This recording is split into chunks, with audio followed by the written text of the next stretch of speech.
नमस्कार दोस्तों, स्वागत है आपका मेरे चैनल पर। आज का विषय है हमारा कि रिवर्स साइकोलॉजी किस तरह काम करती है, किस तरह रिवर्स साइकोलॉजी का इस्तेमाल करके हम अपने संबंधों को सुधार कर सकते हैं, अपने जीवन को बेहतर बना सकते हैं और मानव स्वभाव को समझ करके हम अपने जीवन में वो सारी अपॉर्चुनिटी प्राप्त कर सकते हैं जो भी हम करना चाहते हैं, क्योंकि रिवर्स साइकोलॉजी हमारे लिए बहुत बेहतरीन ढंग से काम करती है। तो चलिए बात करते हैं कि ये क्या है, कैसे काम करती है और किस तरह से इस्तेमाल करके हम अपने जीवन में खुशियाँ हासिल कर सकते हैं। रिवर्स साइकोलॉजी एक ऐसी टेक्निक है जो हमें अपने अवचेतन मन को समझने में मदद करती है। यह हमें अपने विचारों, भावनाओं और व्यवहार के पीछे के कारणों को समझने में भी मदद करती है। रिवर्स साइकोलॉजी का नाम रिवर्स से आया है क्योंकि यह हमें अपने अवचेतन मन की गहराइयों में जाने की अनुमति देती है, जैसे कि एक नदी अपने स्रोत तक जाती है। रिवर्स साइकोलॉजी के बहुत सारे फायदे हैं। आत्म जागरूकता बढ़ती है, व्यक्तिगत विकास होता है, संबंधों में सुधार होने लगता है और मानसिक स्वास्थ्य में भी सुधार होता है। रिवर्स साइकोलॉजी के काम करने के लिए आपको कुछ तथ्यों का पालन करना पड़ता है, कुछ चीज़ें करनी पड़ती हैं। इतना तो आप शायद कर ही सकते हैं। नंबर 1, अवचेतन मन की पहचान। अपने अवचेतन मन की पहचान करना है और उसे समझना है। आपको जानना है अपने अवचेतन मन में कि ये क्या चाहता है। यहाँ पर ना हम जितने पॉजिटिव विचार डाल सकते हैं उतने ही हमें पॉजिटिव रिजल्ट मिलने लग जाते हैं।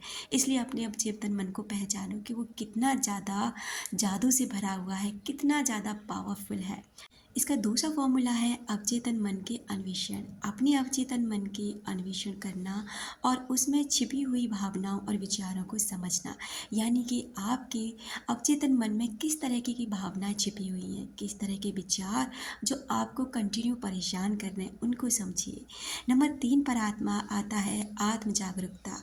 अपने विचारों, भावना और व्यवहार के पीछे के कारणों को समझने के लिए आत्म जागरूकता को बढ़ाना है। आत्म जागरूकता आपकी जितनी बढ़ जाएगी उतना ही ज़्यादा आप इसका अच्छे से इस्तेमाल कर सकते हैं। नंबर 4 पे आता है व्यक्तिगत विकास। अपने जीवन में सकारात्मक परिवर्तन लाने के लिए आपको व्यक्तिगत विकास भी करना पड़ता है। व्यक्तिगत विकास से मतलब होता है कि आप अपना जितना विकास कर सकते हैं ना, अपने आप को जितना निखार सकते हैं, अपने अंदर से जितनी ज़्यादा नेगेटिविटी को बाहर फेंक सकते हैं और पॉजिटिविटी को ला सकते हैं, उतना ही ज़्यादा आप इस पर काम करिए। रिवर्स साइकोलॉजी में कुछ तकनीकों का उपयोग किया जाता है, जैसे कि मेडिटेशन। आत्म जागरूकता बढ़ाने और अवचेतन मन के अन्वेषण करने के लिए मेडिटेशन का उपयोग करना सबसे ज़्यादा ज़रूरी है। नंबर 2 पर है विजुअलाइजेशन।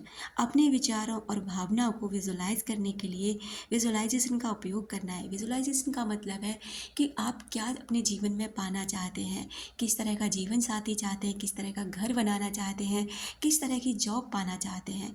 आप उसकी ना क्लियर पिक्चर अपने माइंड में बना लेते हैं और उसको ना आप डेली बेसिस पर चलाते हैं, चाहे 5 मिनट के लिए, 2 मिनट के लिए, 1 मिनट के लिए, लेकिन वो पिक्चर इतनी क्लियर होनी चाहिए कि आपको साफ साफ दिखे कि आप क्या कर रहे हैं, किसके साथ हैं और कैसे हैं। उसके बाद में आता है 3rd नंबर पर अफर्मेशंस। सकारात्मक विचारों और भावनाओं को बढ़ावा देने के लिए अफर्मेशंस का उपयोग करना बहुत ज़रूरी है, क्योंकि जितना ज़्यादा आप पावरफुल अफर्मेशंस अपने माइंड में डालेंगे ना, उतना ही जल्दी ये पॉजिटिव होता है और उतनी ही जल्दी आपके विचारों को शुद्ध करके ना उन पर काम करने लग जाता है। अब अपने प्यार के लिए इसका इस्तेमाल कैसे करें? सबसे बड़ी बात कि आज की दुनिया में हमारे संबंध इतने ज़्यादा बेकार होने लगे हैं कि जरा जरा सी बातों पे आजकल संबंध टूट जाते हैं। अगर आप रिवर्स साइकोलॉजी सीख लें और जान लें तो आप इससे ना अपने खोए हुए प्यार को भी वापस ला सकते हैं। तो इसका पहला तरीका है दूरी बनाएं। नहीं दिखाना है कि आप परेशान हैं, उस व्यक्ति से ना आप दूरी बनाना शुरू कर दें और उसको ये बिल्कुल भी नहीं दिखाना कि आप अपने जीवन में बहुत परेशान हैं। अपने प्यार से दूरी बनाएंगे और उन्हें ये एहसास कराएंगे कि आप बिल्कुल भी परेशान नहीं हैं, उनके बिना आप अच्छे से जी सकते हैं। इससे वे आपको मिस करने लगेंगे और आपके पास वापस आने की कोशिश करेंगे, क्योंकि अब उनको ना ऐसा लगने लगेगा कि शायद वो अब आपको खो देंगे। और अगर उनको फ़र्क नहीं पड़ता ना, तो कुछ दिन आप दूरी बना के देखिए, आप उनको फ़र्क ज़रूर पड़ना लगेगा। नंबर 2 पर आता है आत्मसम्मान दिखाएं। अपने आत्मसम्मान को बनाए रखें और अपने प्यार को यह महसूस कराएं कि आप उनके बिना भी खुश रह सकते हैं।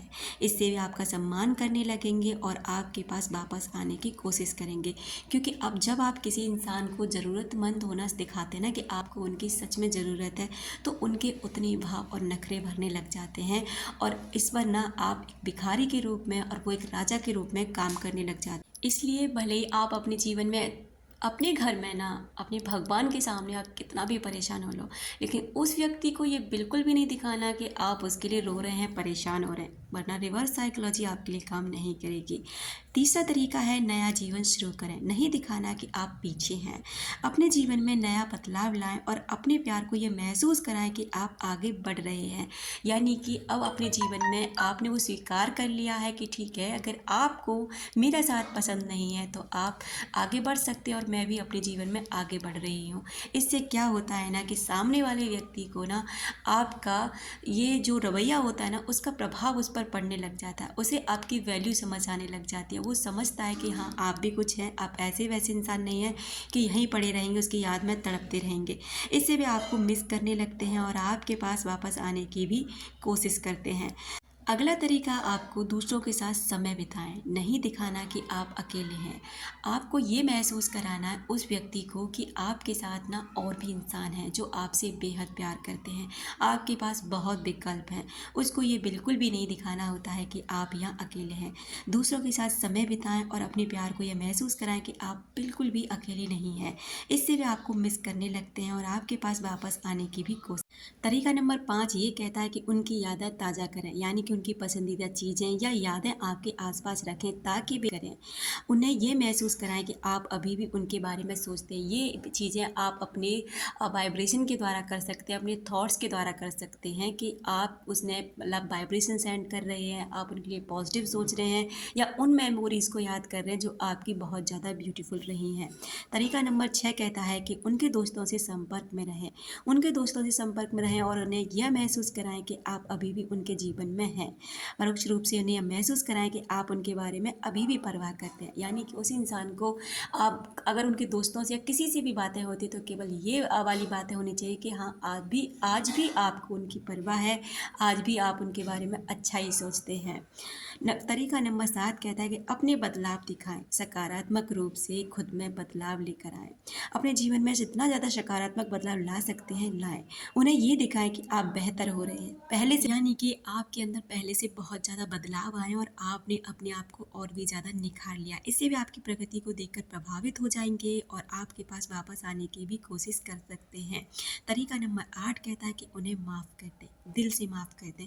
यदि आपने कोई गलती की है तो उन्हें माफ़ करें और उन्हें यह महसूस कराएं कि आप उनके लिए आपने अपने आप को उनके लिए बदल लिया है, जिससे आपको वो माफ़ करेंगे और आपके जीवन में आने की कोशिश कर सकते हैं। दूसरा, अगर उनसे गलती हुई है तो आप उनको फॉरगिवनेस प्रैक्टिस के साथ में डेली उन्हें माफ़ करें, दिल से माफ़ करें। आप दिल में उनके लिए किसी भी तरीके की कोई गिल्ट ना रखें, किसी भी तरीके की कोई भी ईर्ष्या ना रखें, किसी भी तरीके की नेगेटिविटी ना रखें, जिससे आपके पॉजिटिव वाइब्रेशन उस व्यक्ति तक जाएंगे और वो व्यक्ति भी आपके लिए वही अच्छा सोचने लग जाएगा जिससे वो आपको याद करने लगे। तो ये थे कुछ साइकोलॉजी, रिवर्स साइकोलॉजी के पहलू जिसे आप इस्तेमाल करके अपने जीवन में बहुत कुछ हासिल कर सकते हैं। दोस्तों, हमारा दिमाग ही इस तरीके का हो, जो चीज़ हमें हासिल है उसकी कद्र नहीं और जो चीज़ हमारे पास नहीं उसके लिए हम पाने को तरसते हैं।